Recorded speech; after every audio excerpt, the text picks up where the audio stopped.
Welcome back, you guys, to Cerebral Palsy and Fitness Podcast. I'm here with Chris Hendricks. He is a singer and songwriter, and he also doubles down as a motivational speaker. Welcome, Chris. Yo, David, thank you so much for having me on, man. I'm so excited to be here with you this evening. I am definitely excited to have you on, and I was just briefly going over your information earlier, and I saw that you were born with cerebral palsy. Can you share with us what type of cerebral palsy you were born with? Sure. So I was diagnosed with spastic diplegia. So that's a mouthful. But for those of your listeners that might be unfamiliar, it essentially means that it primarily affects the left side of my body, and primarily my legs. And it also means that it creates a lot of spasticity, or in other words, a lot of muscle tension. So pretty much any action that I do, particularly with my legs, a lot of it takes like 10 to 20 times more energy than your average bear to complete the most basic tasks and take basic steps, just getting from A to Z. But the positive side of that is I use a lot more calories doing basic actions. So it's easier for me than some others to lose weight. So that's one of the positive twists of having spastic diplegia. Just throwing that out there. Oh yeah, I couldn't agree with you more. Like, we burn so much energy that we can eat whatever and not feel like we can't gain a pound. It's beautiful. It's beautiful. My wife is envious of that fact. She probably asks you for advice every day, right? How do you do this? How do you do that?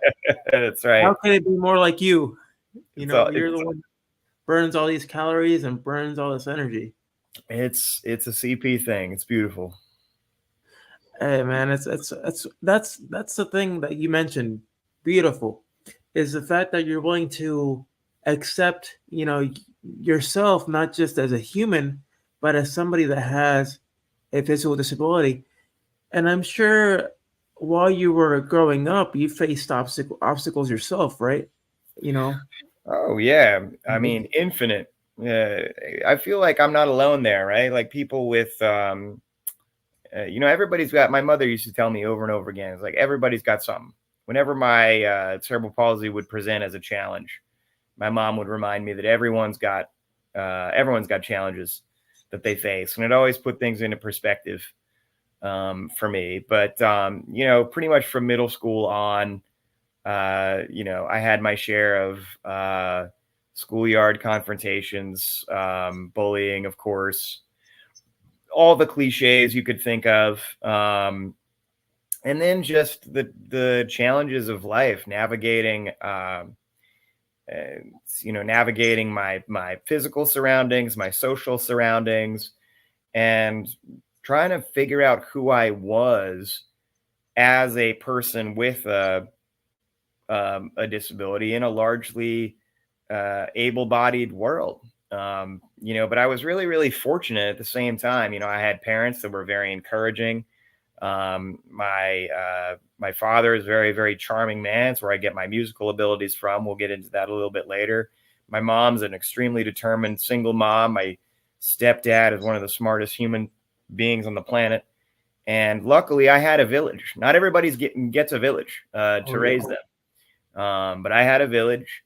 And because I had a village, the lens through which I viewed my disability was rose tinted, to be sure. And because I had a positive outlook on things, it was a lot easier for me to think about, look in the mirror and think about how I could use this to my advantage, right? So super, super quick example, right? I wear my scars on the outside. It's pretty obvious. I don't know how it is for you, man.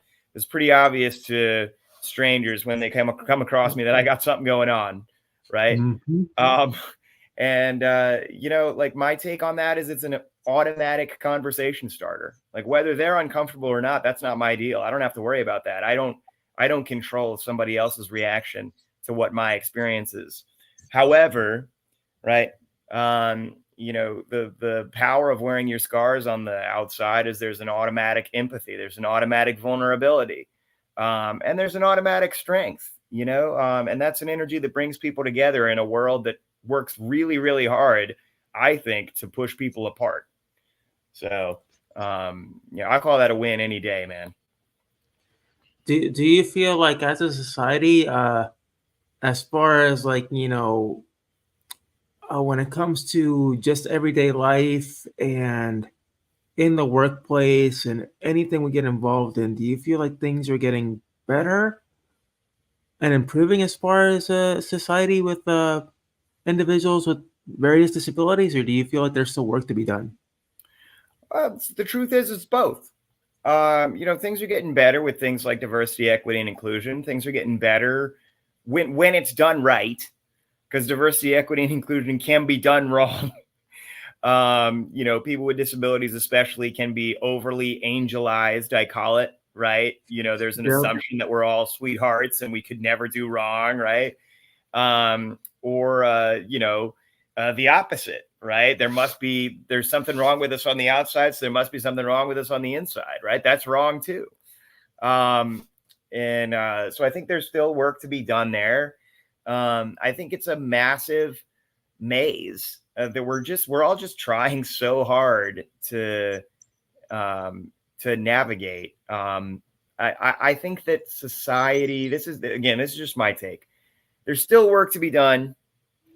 And you can see that on, across the board on any social media platform. Any keyboard warrior who watches somebody with a disability doing anything is bound to comment on that disability and bound to make assumptions on that disability based on what they see. And they feel super, super safe behind their keyboard, right? It used to be, right, if you wanted to really, put someone in their place or shame them or make them feel bad, you had to be brave enough to at least say it to their face. And when people had to do that in person, they were forced to experience the pain they were inflicting on others. And now, because of computers, we don't have that. So people can spew whatever insult they want to in the safety of their own home, and they don't feel any they don't have to suffer any consequences, right? That's something that's going wrong. The other thing that I think needs work, and honestly, look, I hope you're cool with controversy on your podcast, because here it comes. Let's go for it. I've had plenty of it on my podcast, so you're good. Excellent.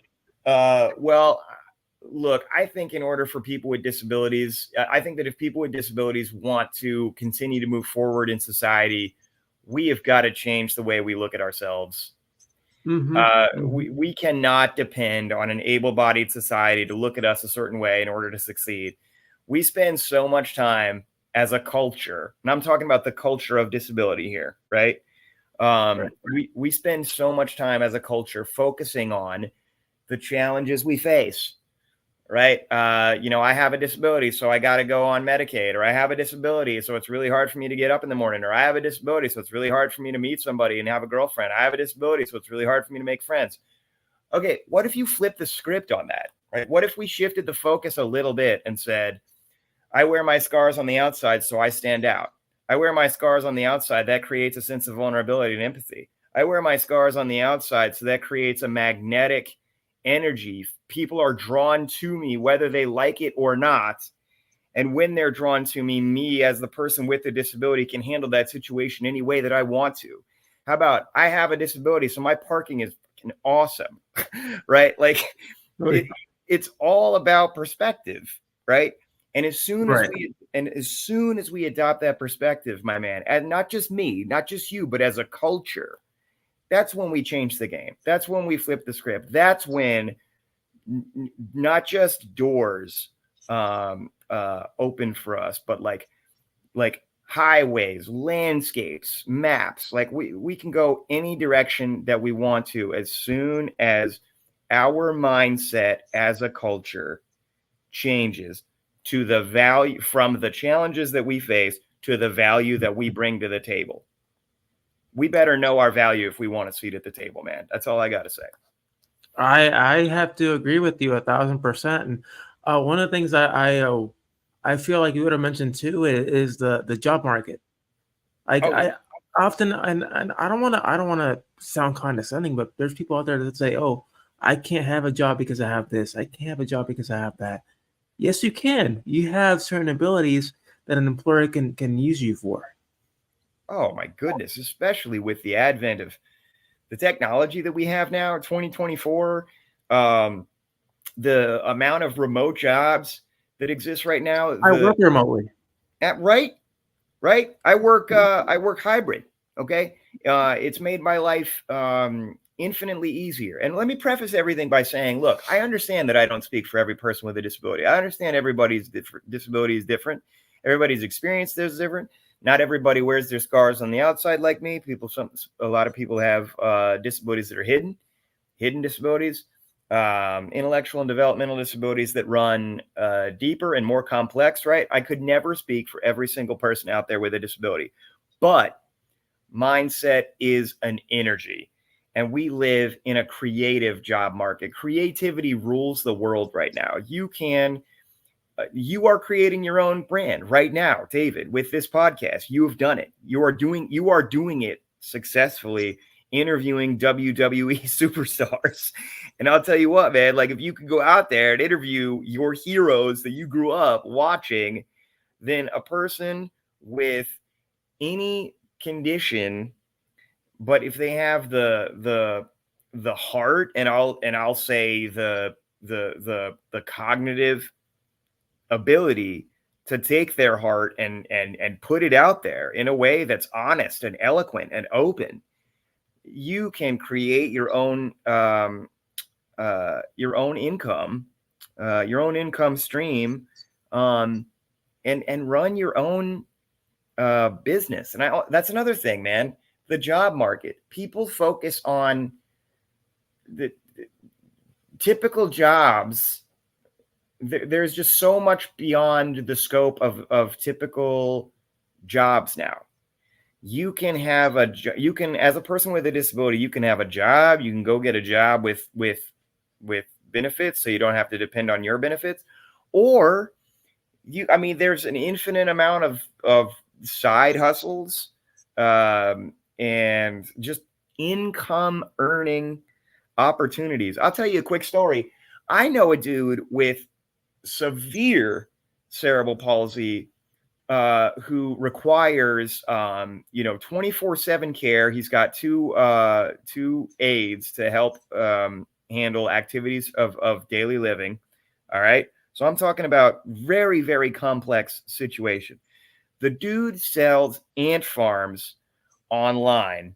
Okay. Cool. I didn't know anybody gave a shit about ant farms anymore. Like, I don't know anything about ant farms, but this dude sells the hell out of some ant farms, and the dude makes 6 figures selling ant farms. Oh, wow. Online. Like, I didn't even know there was enough people in the world that cared enough about ant farms to buy enough ant farms to make 6 figures. But this dude buys and flips ant farms on eBay and like auction sites, and that's how he makes his money. That is crazy. And I thought the Splash Mountain water was something that people made money for. I know, right? Yeah, like I don't know if you heard about that, but Splash Mountain at Disney that they shut down, water, putting it in jars and selling on eBay for a fortune. Selling water, like the water from the ride itself. They were putting it in jars and in bottles and selling it. Whoa, that's all right. Well, there's no excuses anymore. If people are selling waters, yeah, you could just I'm not I'm not promoting deceptive business practices online, but I'm just saying, I feel like it would be really easy to just put some water in a jar and just be like, right. This is Splash Mountain water. Buy this. Yeah, and you'd be surprised. Some people will fall for it, thinking it's real, and it's a shame. That's how you get. Yeah, That's how you get. Caught up in stuff. I know. Scams all day. Yep, yep. And speaking about you and business and everything, how did you get involved in singing and songwriting? You mentioned your father, right? Yeah. So my father always had the ability to captivate an audience. It was something I've always been fascinated with. He could sing and tell jokes, and I remember being really, really young. My parents used to have deck parties, right? And I would sneak out of my crib and crawl out onto the deck and listen to my dad perform. And just even like way back then, at the age of 3, 4, 5 years old, I saw the crowd around my dad, and my dad was just like, there's no other way to describe it. He was like this puppet master. Like the audience was his. He had him in the palm of his hand. And even just back then, I had an appreciation for that leverage, that kind of power. I wanted that. I've always loved people, and I've always been fascinated by people. And there's this beautiful energetic exchange. If you choose to be a performer, a singer songwriter like me, where you create something for the audience, you give it to them energetically, and then they give it back to you with their reactions and their cheer and what have you. And it goes back and forth and back and forth. The energy gets bigger and bigger and bigger and bigger until it like explodes. And then it becomes a gift just way bigger than yourself, right? And for something beyond yourself. And so I started singing at the age of 4. And my dad always played guitar, but I didn't actually pick up the guitar until I was in college. I wrote my first song my senior year of college, and then it took off from there. I got really, really lucky early on. I was playing open mics in coffee shops and couch surfing, and a very kind, wealthy gentleman in a suit, just a couple of years older than me, came in and said, "What do you do for a living?" And at the time I had a job at Best Buy. And he said, "Not anymore, you don't." And before I knew it, I was on his website, and I was going to, Nashville and New York, and eventually Los Angeles, and just things blew up from there. And I got to share the stage with some of my heroes, and I'm trying to do it. I'm still trying to do it to this day. And now I'm really, really lucky. I'm a father. My daughter turns 6 next week, and Wow, that's awesome. and I'm still able to do what I love. And it's a blessing, man. How difficult for you was it to start singing and songwriting, especially the part about singing, when you go up on the stage? Was it very hard for you at first to be up there singing in front of a crowd, knowing that they're probably going to judge you, mentally, looking at you and seeing how you did things? So that's a really, really good question. And it's a really, really good point. So here's what I share with that, right? I certainly had my moments where those concerns absolutely ran through my mind. But I had a little quote that so that you shared this with the audience already. Every once in a while, I'm hired by companies to come and speak. And I share this quote with all the companies that I speak to, and it's never underestimate the power of being underestimated. Because yes, I had my moments of stage fright. However, I started to get this rush from proving people wrong, because especially at the open mics, right? Because open mics, anybody can go there and do whatever they want, right? And so that's the place where you can also be the most unexpected surprise, because people aren't expecting much at an open mic. They didn't pay a ticket price, right? So I would get up real slow, and I would almost like sort of ham up my disability to a degree, because I got so used to people commenting on it anyway. I was like, all right, well, I might as well walk the walk, right? And the more quote unquote broken I seemed on the way up to the stage, the more comments I got. And the closer I got to the stage, the more I would think, oh man, boy, am I going to knock you out. Right. You can, there's a hint of arrogance there for sure. But what started out as arrogance turned into confidence. I found that line between arrogance and humility, and that's confidence. And I loved flipping that switch for people and watching people change. That moment when you open your mouth and I shift from the dude that's got something wrong with him to a dude that's got a voice. And I just loved seeing that change of expression and the loss of assumption that I got to watch people experience in real time. And eventually, because that's all I expected, that's all I got. And the fear just went away completely. What are some of the things that people have told you directly that you feel like that are kind of like, what do you mean by that? Like for me, for instance, I've been told you're not disabled. Like just flat out, you're not disabled. I look disabled. I have a disability. You can see it. I live it every day, but I've been told you're not disabled. Have you been told anything like that? Yeah. What's the craziest thing you've been told? Oh man, so many things. God, I don't even know where to start. I've been told I wasn't disabled. I've been when my wife and I are out together, my wife has been called my nurse, or like my caregiver. I was just telling somebody else that story today. I've been told that there are demons living inside of me, and that it's a cross that I was supposed to bear. What? For the sake of my that's right, man.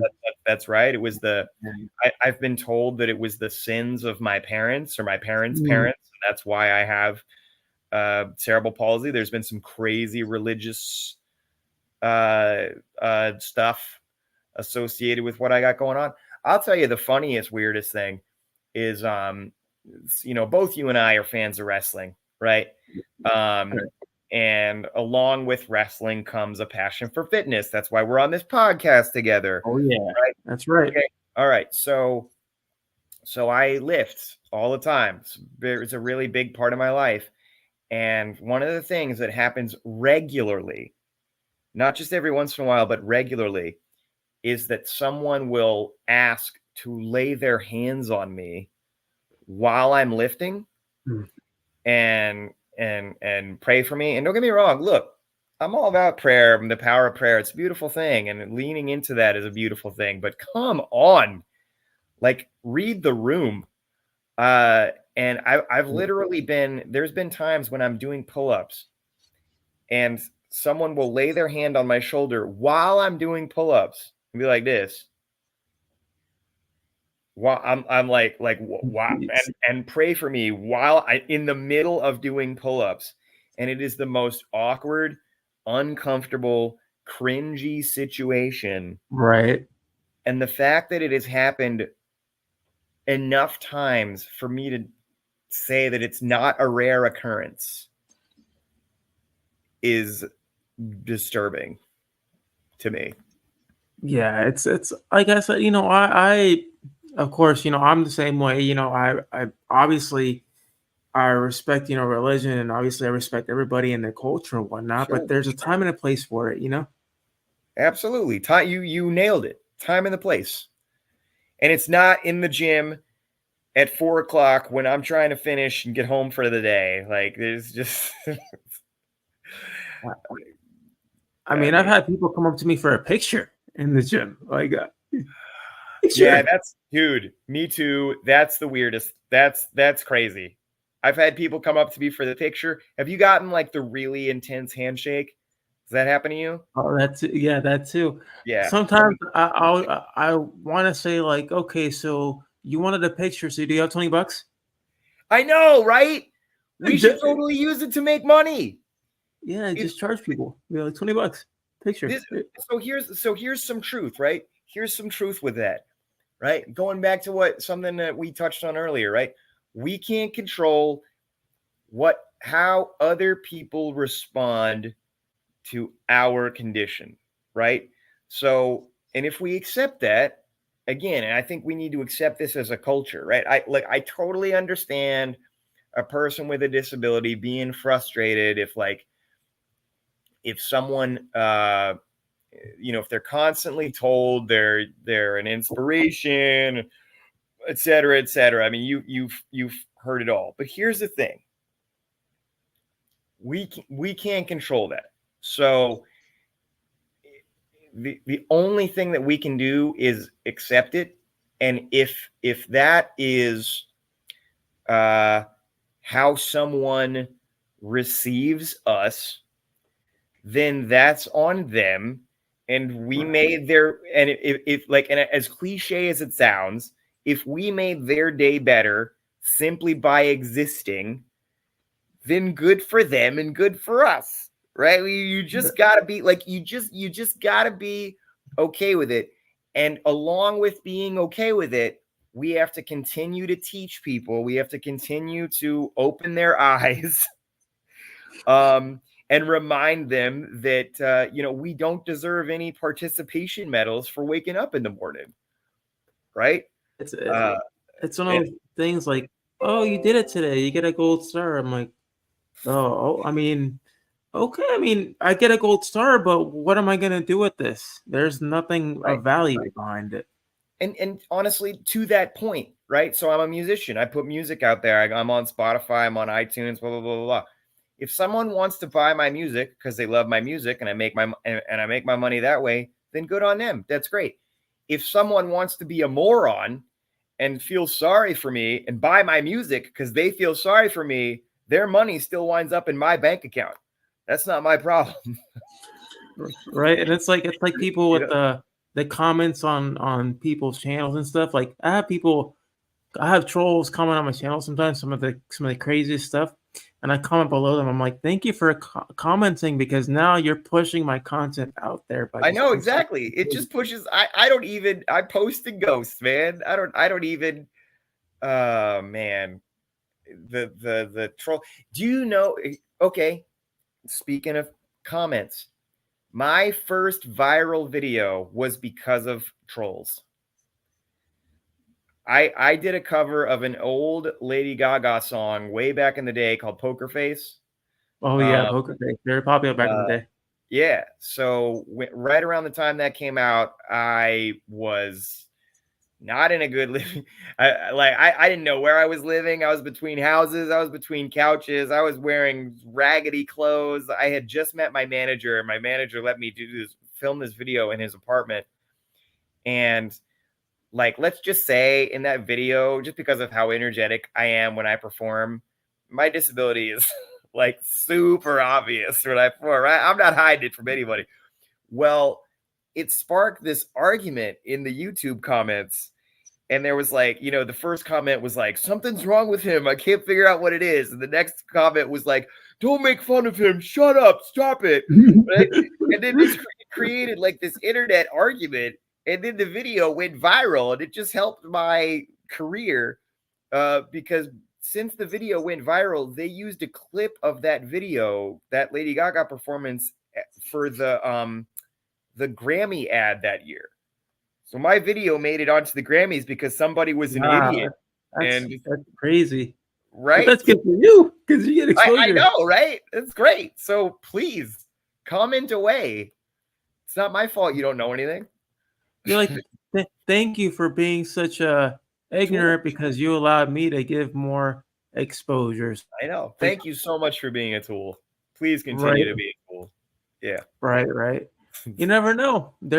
Anybody can be an asset or value to you. That's right. Like I said, everything comes down to perspective. How are you viewing the situation? And so following up the music, you've performed with some pretty big acts. How did you end up connected with them? So, man, so that's a funny story. I would say it all started while I was working at Best Buy. So, I love networking, man. Networking is everything. Like, I love being on this podcast because of what you've done with the podcast. And now I feel like we're super connected. And then, like, I look into my network and your network, and then our networks are connected. I'm just a big network person. Okay. And that started a long time ago. While I was working at Best Buy, I used to have a saying, any customer that I worked with that I helped purchase, I would always say the phrase, and it sounds self-deprecating, but work with me here. So I would always say, oh man, I wish I could afford that, but I'm a musician. Right?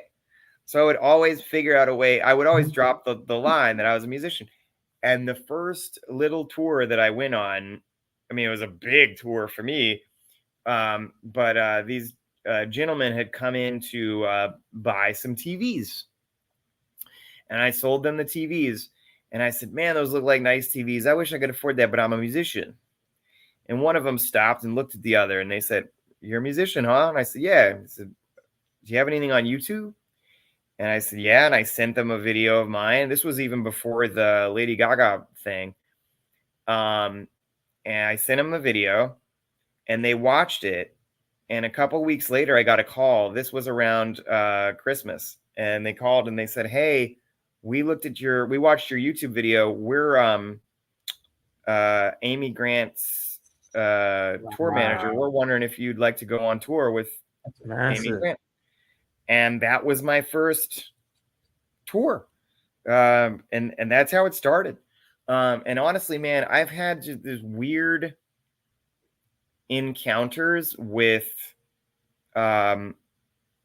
like celebrities and musicians, and it's been such a genuine interaction because I don't recognize them. Like I don't know who they are, so we just start having a conversation, and then I find out later who I just had a conversation with, and that's led to and then of course my manager did a wonderful job of curating my shows and making sure the shows that I had really mattered and really made an impact. And I built up a really strong local following back in 2011, 2012, 2013, and by then I had enough momentum where when larger acts came through the area and they needed an opener, my name started to come up, and it just sort of happened naturally from there.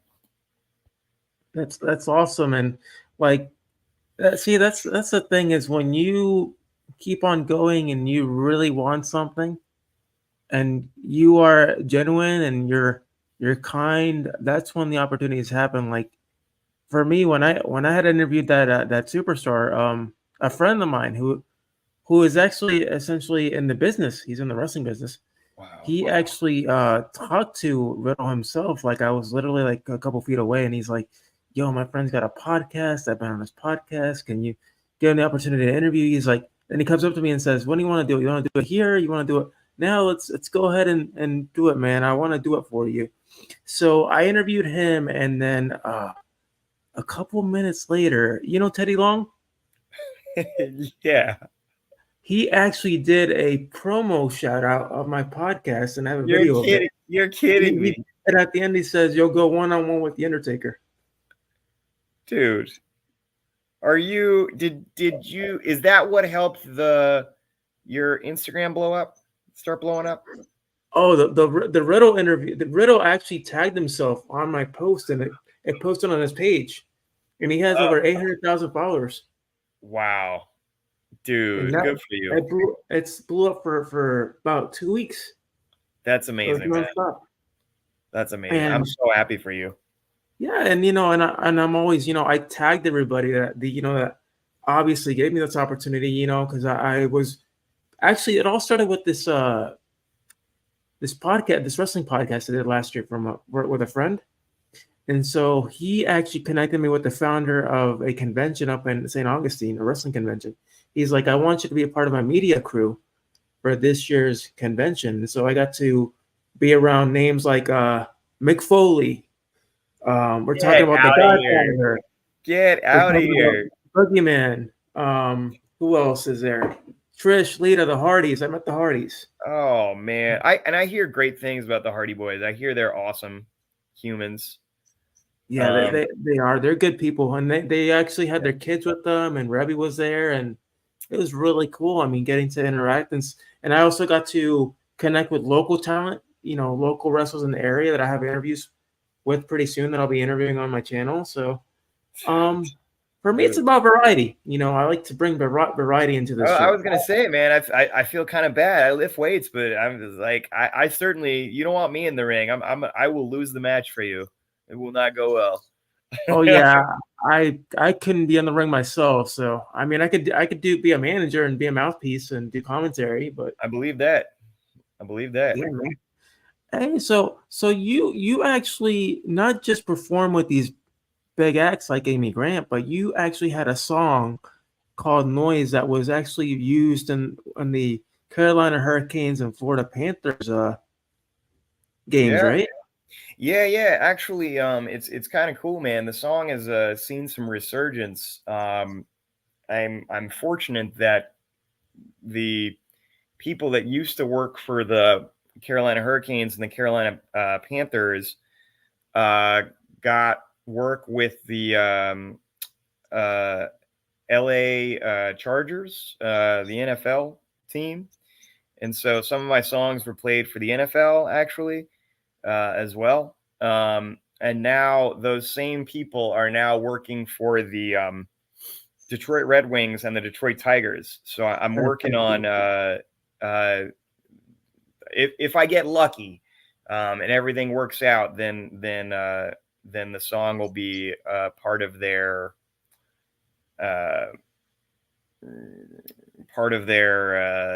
musical playlist, if you will. Are they compensating? Are they compensating you like royalties or anything for using it? Yeah. I definitely get royalties. My goal is to actually get them to pay for sync. So for them to actually pay for a non-exclusive licensing of the song, that would be some serious dough. Oh yeah, you can imagine. So yeah, any of your wrestlers that need some music, man, have them give me a call. Hey man, they got to come your way. Start making some beats for them. I'm just saying, I'm in. Yeah, it's gone are the days where someone really composes good music. Like now, it's all generic garbage you hear on TV when it comes to their entrances. Like what happened to Jim Johnston? He used to get some bangers back in the day. Man, there were so many. God, even the I'm trying to think of some of my favorites. I mean, I know it's cliche, but like I used to love those instrumental themes, man. Austin 316 had the sickest entrance.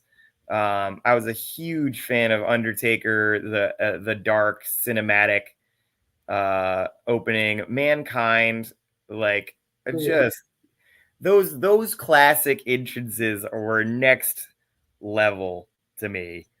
And you're right. Gone are the days, man. Gone are the days.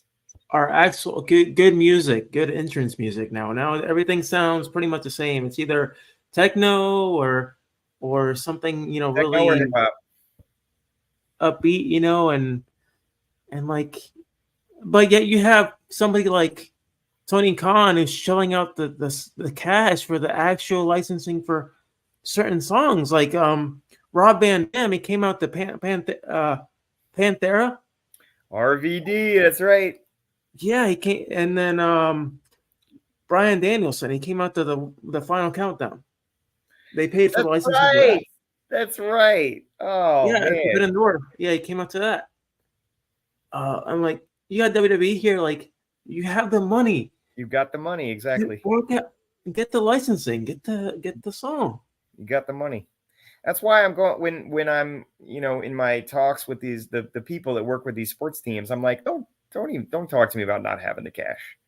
You have you're the National Football League. You've got the money. You're Major League Baseball. You have the money. I don't want to hear it.